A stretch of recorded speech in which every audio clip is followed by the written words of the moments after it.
The dust settled on the road as Julia Clark watched her dreams crumble along with the stagecoach wheel.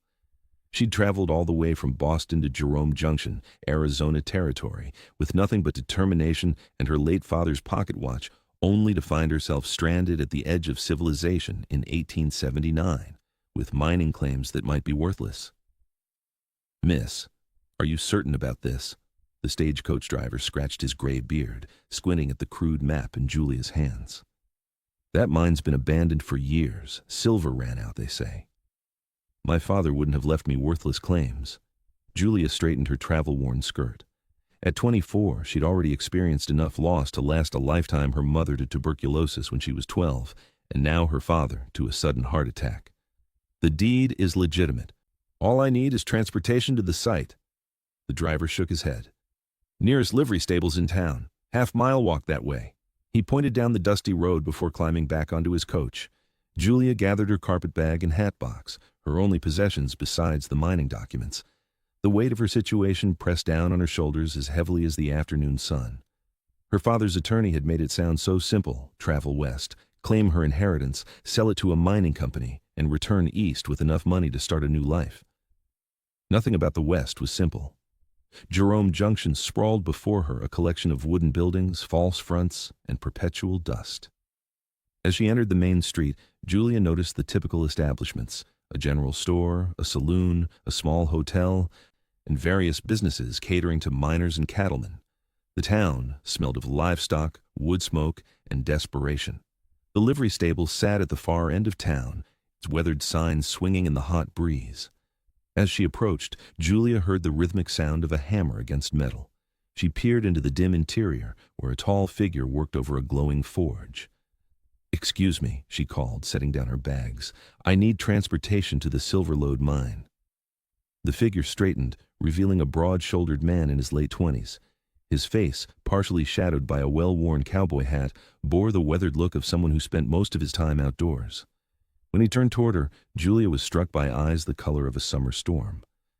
"Silverlode?" He set down his hammer. "Nobody's been out there in years. Not since the cave-in." "Cave-in?" Julia felt her stomach drop. "Yes, madam." He wiped his hands on a rag tucked into his belt. 3 years back. Mine's not safe." "But I have papers." Julia opened her carpetbag, frantically searching for the deed. "My father. He left me claims there." The blacksmith approached, removing his hat. His dark hair was damp with sweat, and a smudge of soot marked his tanned cheek. "Kent Thompson," he introduced himself. "I do smithing work and run the livery." "Julia Clark." She extended the documents, her hand trembling slightly. "Please, can you tell me if these are worthless?" Kent studied the papers, his expression unreadable. "These look legitimate," he finally said. "Your father was Elias Clark?" Julia nodded. "He came through here about 5 years ago, bought several claims, hired men to work them. I remember him good man, fair with his workers. But after the accident, he never returned." "He went back east," Julia explained. "He was planning to return with more investors, but his health failed." Kent handed the papers back. "I'm sorry about your father, Miss Clark, but those mines aren't safe, and they're likely played out anyway." "I have to see for myself." Julia lifted her chin. "Will you rent me a horse?" Kent studied her determined face. "No offense, madam, but you don't look like you've spent much time on horseback, and that mine's a good 3 hours' ride through rough country." "Then what do you suggest, Mr. Thompson?" Julia asked, frustration edging her voice. "I've come all this way. I can't simply turn around." A moment passed as Kent considered her situation. "I'm heading that direction tomorrow to check on some cattle my brother's running. I could take you." "You would do that?" Julia asked, suspicion coloring her voice. "For a fee," Kent clarified, "and on one condition: you follow my lead when we're out there. The old mines are dangerous." Julia considered his offer. "How much?" $3, Kent replied. "Includes a horse and my guidance." It was reasonable, especially considering alternatives. "Agreed. When do we leave?" "Dawn," Kent said, settling his hat back on his head. "You'll need proper clothing. That dress won't do you any favors on the trail." Julia glanced down at her travel suit. "I have nothing else," Kent sighed. "Mrs. Henderson at the Mercantile might have something suitable. Tell her I sent you." "Thank you, Mr. Thompson." Julia gathered her bags. "Where should I stay tonight?" "Miner's Rest at the end of the street. Basic but clean." Kent returned to his forge. "Dawn, Miss Clark. I don't wait for stragglers. At the Mercantile, Julia found herself explaining her situation again to a motherly woman with gray-streaked brown hair. Mining claims? Mrs. Henderson shook her head. And Kent's taking you out there? Well, you couldn't ask for a better guide. That boy knows every inch of this territory. Julia purchased canvas trousers, a sturdy shirt, boots, and a wide-brimmed hat, all considerably too large, but the only options available. He lost his father in a mining accident when he was 15, Mrs. Henderson said as she wrapped the items. Been on his own since then, raising his younger brother. Built that smithy business from nothing. He seems... Julia searched for the right word. Capable, Mrs. Henderson smiled knowingly. That he is, one of the few reliable men in these parts. The miner's rest proved basic indeed. A narrow bed, washstand, and chair occupied the small room. But after months of travel, even this sparse accommodation felt luxurious. Julia washed the dust from her face, changed into her nightgown, and fell into an exhausted sleep. The knock at her door came too soon. The gray light of dawn barely filtered through the thin curtains as Julia dressed in her new clothes, feeling awkward and conspicuous in the men's attire. She braided her chestnut hair and tucked it under the hat, taking one last glance in the small mirror. The woman who looked back seemed a stranger, determined but frightened. Kent waited with 2 saddled horses, looking annoyingly alert for the early hour. You'll ride Daisy, he said, indicating a dun-colored mare. She's steady, good for beginners. I've ridden before, Julia protested, though her experience was limited to gentle ponies in Boston parks. Kent gave her a skeptical look. We'll see. The first hour proved humbling. Though Daisy was indeed steady, the rocky terrain demanded skills Julia didn't possess. Kent rode slightly ahead, occasionally glancing back but saying little. His own mount, a large black gelding, navigated the difficult path with ease. We'll rest here, Kent finally announced, dismounting beside a small creek. Water the horses. Julia slid from the saddle, wincing at the soreness in her legs. How much farther? About 2 hours. Kent knelt by the creek, filling his canteen. You're doing better than I expected. From him, it almost sounded like praise. Julia led Daisy to drink, then sat on a rock, massaging her aching thighs. Why did you stay? She asked, after the cave-in when others left. Kent was silent so long Julia thought he might not answer. This is my home, he finally said. My father worked these mountains. My brother and I were born here. And your mother? Died when Sam was born. Kent's voice held no self-pity, just statement of fact. It happens out here. I'm sorry. Julia watched a hawk circle overhead. My mother passed when I was 12. Kent nodded, acknowledging their shared experience without empty platitudes. We should move. Storm's coming later. Julia hadn't noticed any change in the clear blue sky, but something in his certainty made her hurry back to her mount. The terrain grew more challenging, steep switchbacks leading up into mining country. Ancient pine trees gave way to stunted juniper and exposed rock. Abandoned equipment lay scattered beside collapsed structures, silent monuments to broken dreams. There, Kent pointed to a hillside where weathered timbers marked a mine entrance. Silverlode. Julia stared at her inheritance. The main shaft entrance was partially collapsed with a wooden sign warning "Danger" nailed across what remained of the opening. Several smaller outbuildings stood nearby, their roofs fallen in, windows long since shattered. It doesn't look promising, she admitted. Looks can be deceiving. Kent dismounted, tying his horse to a juniper. Your father worked the upper shafts mostly. Main collapse was in the lower section. Hope flickered within Julia. So there might still be silver. Possibly. We'll need light to see anything useful. From his saddlebag, Kent removed several candles and a small lantern. Stay behind me, he instructed as they approached the mine entrance. Step only where I step. The warning on the mine entrance made Julia hesitate. Is it truly safe? Not entirely, Kent admitted, but I've been in these mines since I was a boy. I know the signs of danger. They pushed aside the weathered planks and entered the cool darkness. Kent lit the lantern, revealing a tunnel reinforced with timber supports. The air smelled of earth and decay, with the faintest metallic hint. Watch your head, Kent warned as they ventured deeper. The tunnel sloped downward, the footing increasingly treacherous with loose rock and abandoned tools. How far down does it go? Julia asked, her voice sounding unnaturally loud in the confined space. This shaft runs about 200 feet before joining the main chamber. From there, several smaller tunnels branch out following the veins. Kent held the lantern higher. Your father was focusing on the eastern branch before the accident. The tunnel widened into a chamber where rusted equipment lay abandoned.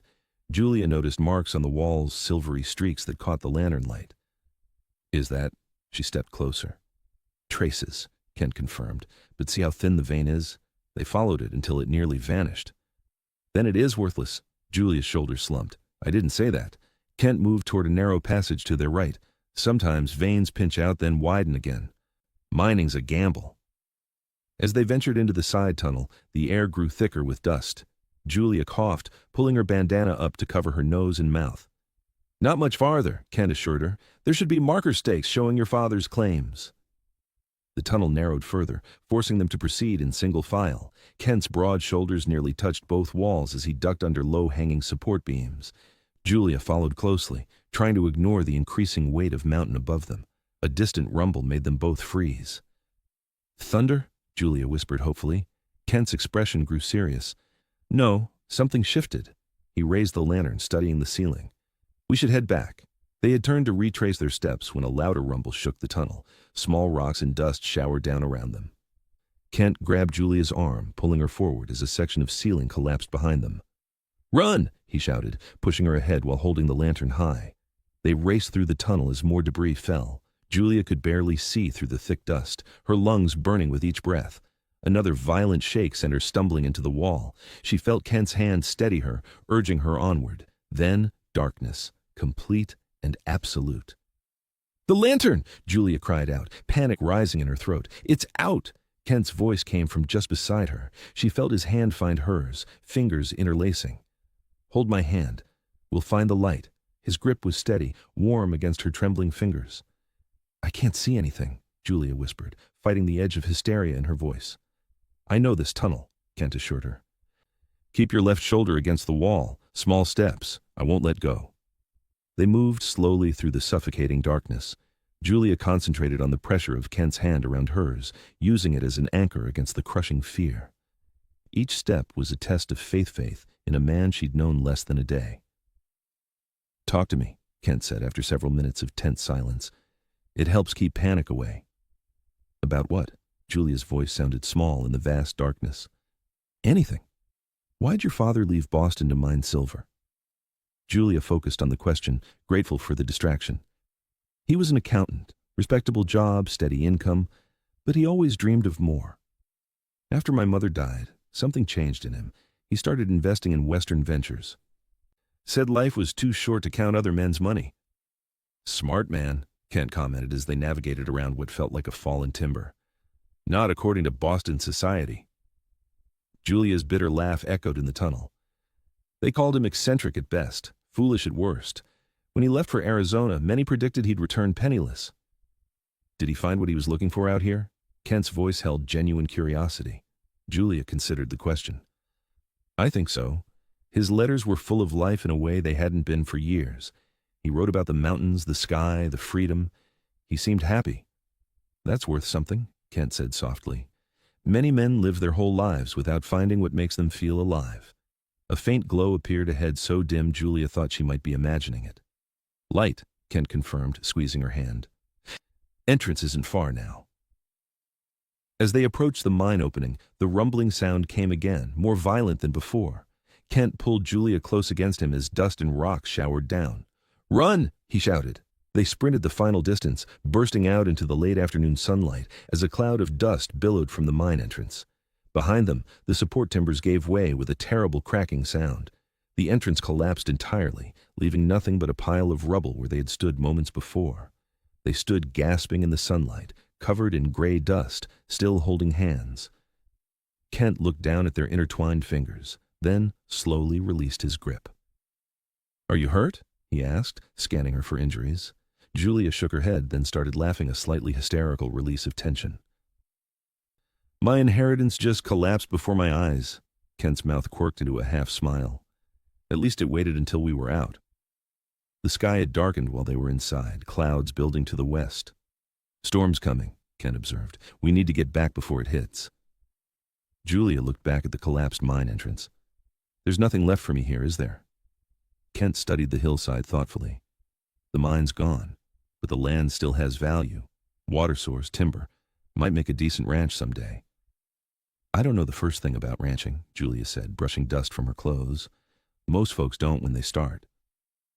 Kent untied the horses, which had fortunately remained where he'd left them. Arizona territory's full of people reinventing themselves. As they mounted, the first drops of rain began to fall. They rode quickly, racing the approaching storm. The terrain seemed even more challenging on the return journey, now slick with rain. Julia concentrated on staying in the saddle, following Kent's lead as the sky darkened further. By the time they reached the valley, rain fell in sheets. Kent pointed to a small cabin set among the trees. "Line shack," he explained, "used during roundup. We'll wait out the worst of it." The one-room structure was basic, but sound. Kent quickly started a fire in the small stove, while Julia stood dripping in the doorway. "There are dry clothes in that trunk," Kent said, nodding toward a wooden chest. "Old but clean. I'll step outside while you change." Before Julia could protest, he slipped out the door. She opened the trunk to find several flannel shirts and worn jeans. She selected the smallest items, changing quickly out of her soaked clothing. The shirt hung to mid-thigh, the sleeves rolled up several times. She was just finishing when Kent knocked. "Decent?" he called. "Yes," she answered, suddenly self-conscious in the borrowed men's clothing. Kent entered, his own clothes soaked through. He carried an armful of firewood, which he stacked beside the stove. Without comment, he took dry clothes from the trunk and stepped back outside to change. Julia used the opportunity to assess the cabin. A narrow bunk covered with blankets occupied one wall. A rough-hewn table with 2 chairs stood in the center. Basic supplies lined a shelf: coffee, beans, flour, salt pork. Outside, the rain hammered on the roof, punctuated by occasional thunder. Kent returned wearing dry clothes, his wet ones bundled under his arm. He hung both their wet garments on pegs near the stove, then set about making coffee. "We'll have to stay here tonight," he said matter-of-factly. "Creek will be too swollen to cross safely." Julia stared at him, suddenly aware of their situation alone in a remote cabin, miles from town. That would be improper. Kent raised an eyebrow as he measured coffee grounds. "Miss Clark, out here impropriety takes a backseat to survival.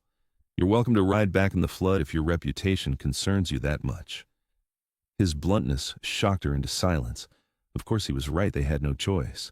Still, she couldn't help thinking what Boston society would say about a night spent unchaperoned with a strange man. "I'll take the floor," Kent added, pouring water into the coffee pot. "You can have the bunk." Julia sat at the table, suddenly exhausted. "I apologize. Everything here is so different from what I'm accustomed to." Kent set the pot on the stove. "Why did you come? Truly. You could have sold those claims from Boston." "For almost nothing," Julia replied. "Father's attorney said they might be worth 10 times more if I came in person, proved their value."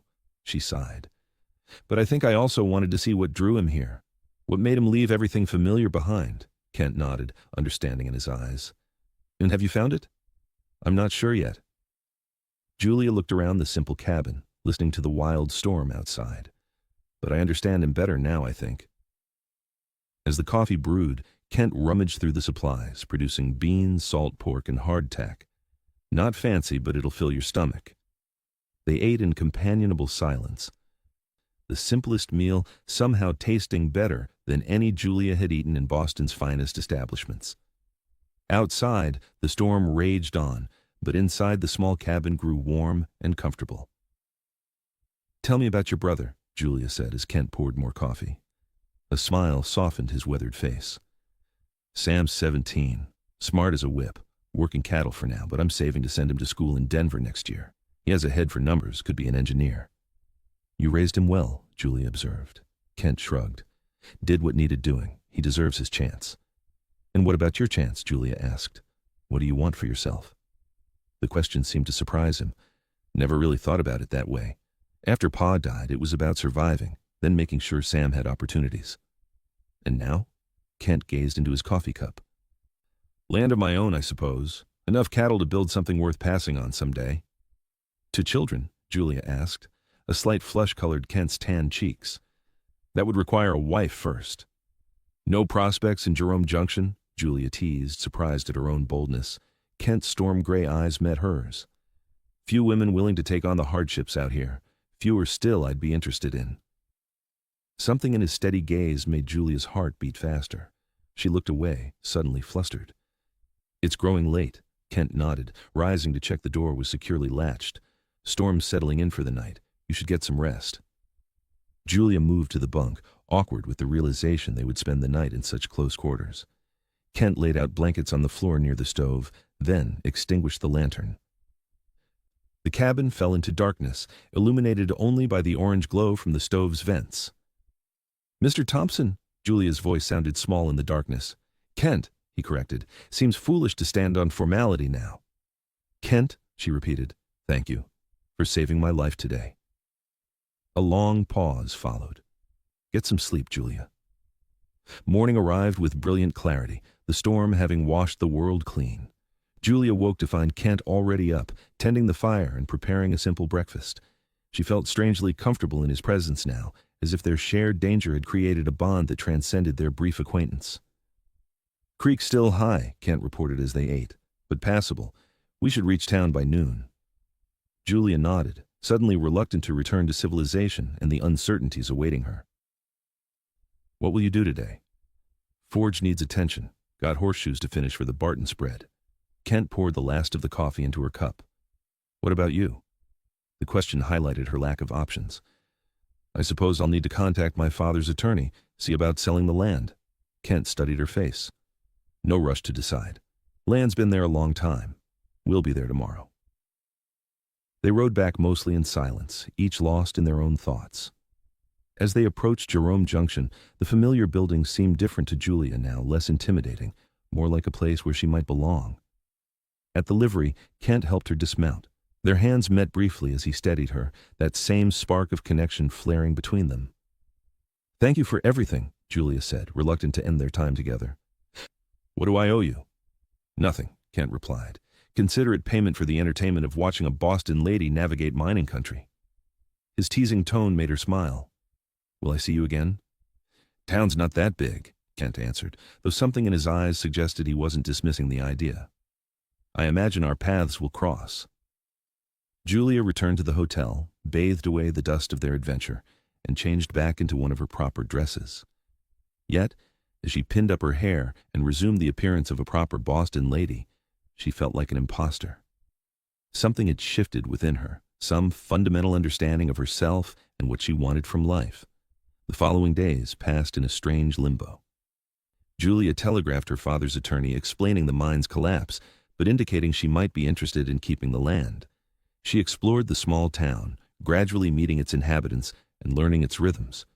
Every day included a seemingly accidental encounter with Kent passing on the street, a brief conversation at the general store, a nod from across the dining room at the hotel. A week after their adventure, Julia was having tea at Mrs. Henderson's home when the older woman finally addressed what the entire town had been gossiping about. "So you and Kent Thompson spent a night alone in that line shack," Mrs. Henderson said, pouring more tea. "Quite scandalous by Eastern standards, I'd imagine." Julia nearly choked on her tea. "It wasn't we didn't," Mrs. Henderson laughed. "My dear, I'm not judging. Kent's the finest man in the territory. Half the unmarried women have set their caps for him, but he's never shown interest. Until now." "I don't know what you mean," Julia protested, though her warming cheeks betrayed her. "He's been at my store 3 times this week asking about you," Mrs. Henderson said with a knowing smile. "Kent Thompson hasn't set foot in my millinery section in all the years I've known him." That evening, as Julia walked back from dinner at the small hotel restaurant, she found Kent waiting on the porch, hat in hand. "Evening," he greeted her, an unusual uncertainty in his manner. "Good evening, Kent." Julia's pulse quickened at the sight of him. He'd clearly made an effort with his appearance, clean shirt, hair neatly combed, boots polished. "I was wondering if you might like to see more of the area," he said. "There's a spot up near Granite Mountain, good view of the whole valley." Julia recognized the invitation for what it was, not just a ride, but a statement of interest. "I'd like that very much." Relief and pleasure mingled in Kent's smile. "Sunday afternoon, I'll bring a proper picnic, not trail rations." Sunday would be perfect. The Sunday outing became the first of many. Throughout the autumn, Kent showed Julia the territory's hidden treasures, pristine lakes nestled in mountains, ancient cliff dwellings, meadows carpeted with wildflowers. With each excursion, their connection deepened.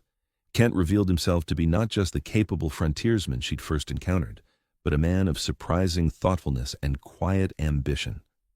Julia found herself telling him things she'd never shared with anyone, her conflicted feelings about Boston society, her secret dreams of writing adventure stories, her fears that she was disappointing her father's memory by not knowing what to do with his legacy.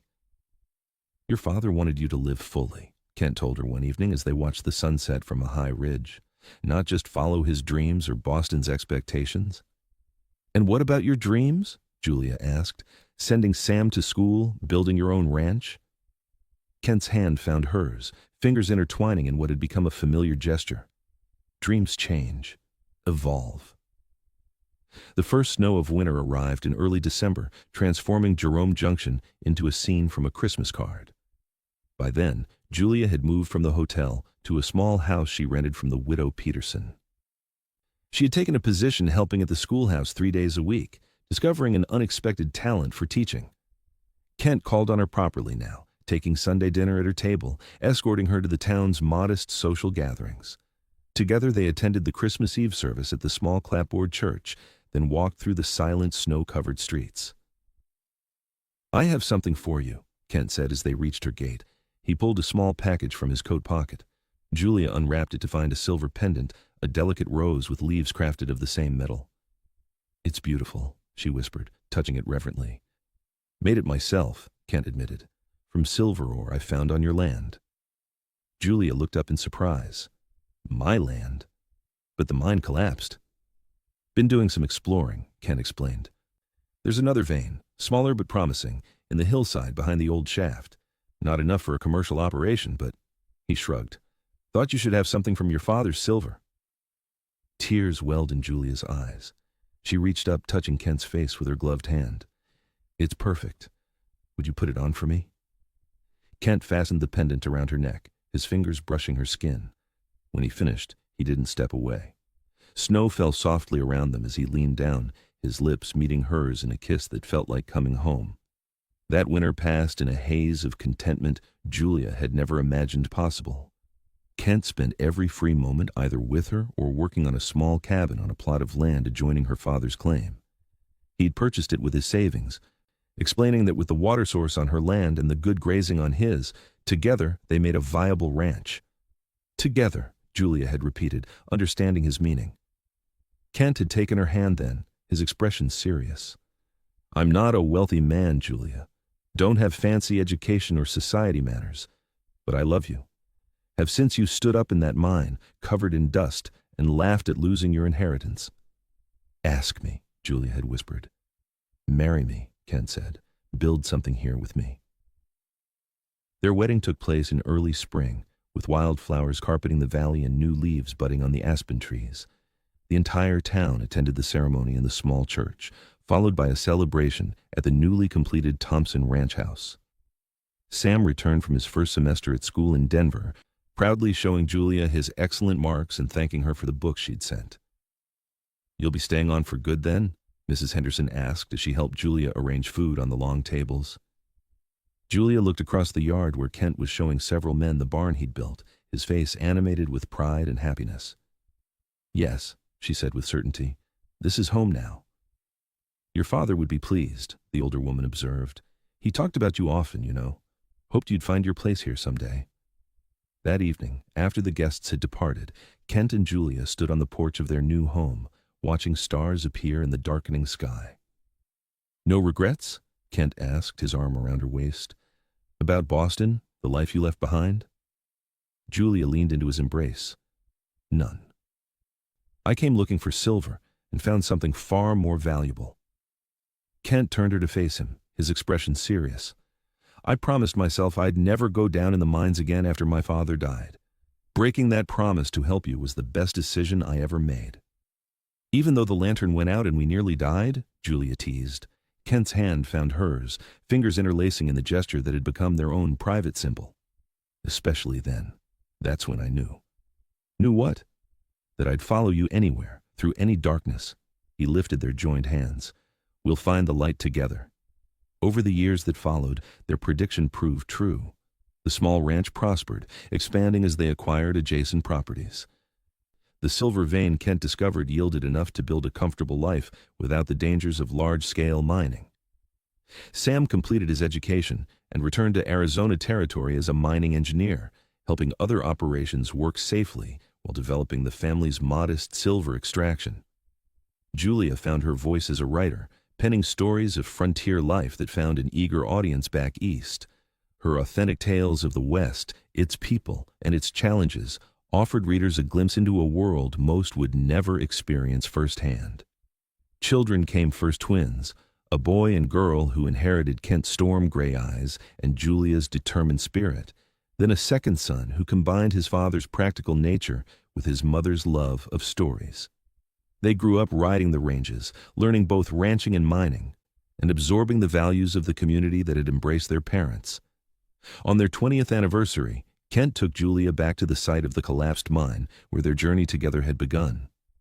The landscape had changed, the dangerous entrance had been properly sealed, the surrounding land transformed into productive pasture. Only the distant mountains remained the same, silent witnesses to their shared history. "Sometimes I wonder what would have happened if that lantern hadn't gone out," Julia mused as they sat on horseback overlooking the valley. "If we'd simply inspected the mine and returned to town." Kent considered her question. "I'd like to think we'd have found our way to each other eventually, but I'm grateful for the darkness." "Why?" Julia asked, though she already knew his answer. Kent reached across the space between their horses, his hand finding hers with the same certainty as that first time in the mine. "Because that's when I held your hand, when we promised to find the light together." His eyes, still the color of a storm, even with the gray now threading his dark hair, held the same steady devotion they had for 2 decades. "And we did, Julia. We found it together." As the sun set over the mountains they both loved, Julia's free hand touched the silver rose she still wore every day. From Boston accountant's daughter to Arizona rancher's wife, her journey had taken her far from the path she'd expected to travel.